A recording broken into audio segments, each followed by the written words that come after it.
Religion and spiritual beliefs are an essential part in the makeup of our identity as human beings.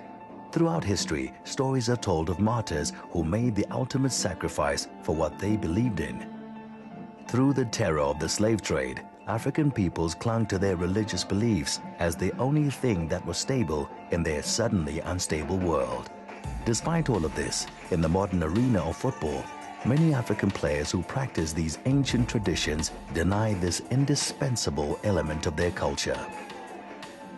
So when I asked the elders who had participated in these pre-match rituals in particular, whether they believed in it, most often the reply I got was, "Oh, I'm a Christian, I don't believe in that stuff. This was only for country bumpkins and traditionalists."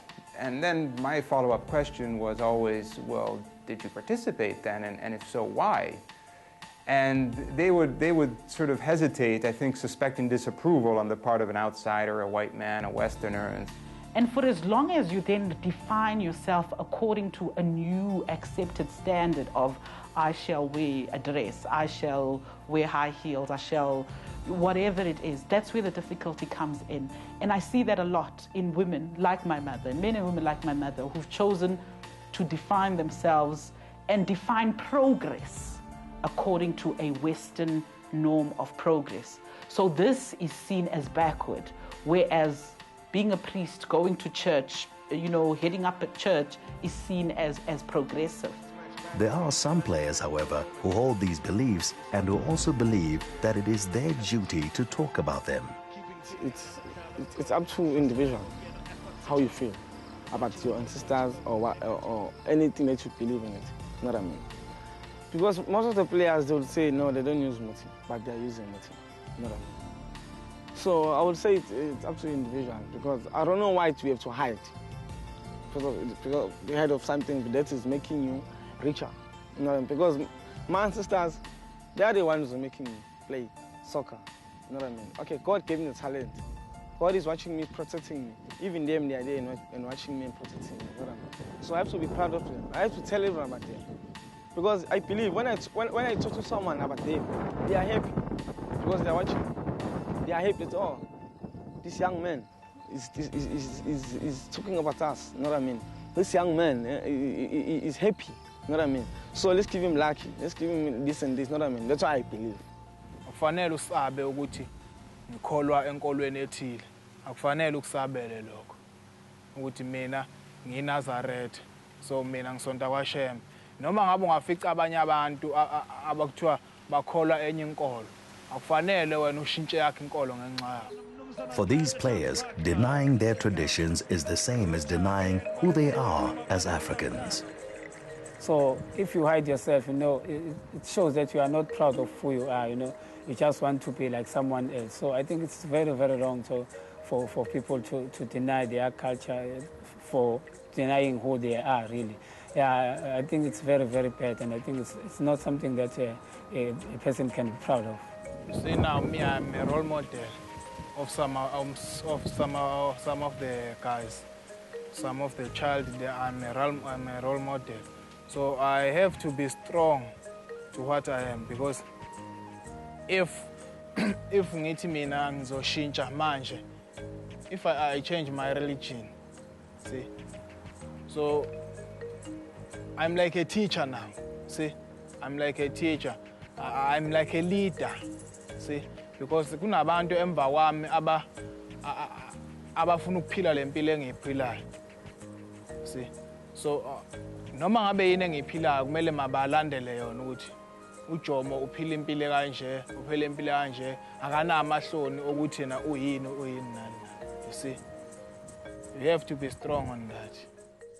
It's so important, because since I was young, I was believing my ancestors, and there's no way I can turn back on them, because I've seen what they've done for me. You know what I mean? So I believe in them. It's so important to believe in them, to look after them, because I know wherever I go, they are looking after me. So it's so important. This sense of identity is demonstrated not only through the spiritual practices of African football players, but through the role that football itself played in engendering a common unity amongst the people of the continent in some of their darkest times. Football during apartheid for black South Africans humanized their lives in ways that few other things did. You know, black South Africans suffered tremendously during apartheid. They had very little to cheer about during those 40 lost years.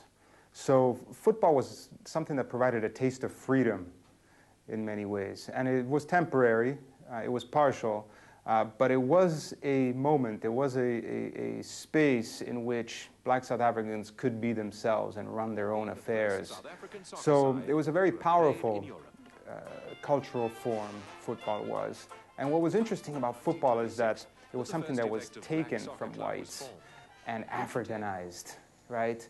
And that's very much what, of course, was going on in the liberation struggle, was taking power away from the white minority and democratizing it, right? One person, one vote, equal rights for all. South Africa belongs to all who live in it, black and white. And football really expressed that desire in a very enjoyable way most of the time, right? But it also brought together the diversity of people that make up South Africa, because there's an impression these days, without this historical knowledge, that football was a sport for black Africans, almost exclusively. But the truth of the matter is that Indian South Africans and mixed-race South Africans, who here are called coloreds, right, also played football, and so did a minority of whites.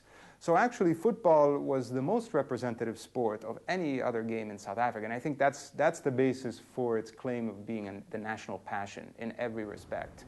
And it really has a history of being multicultural and multiracial.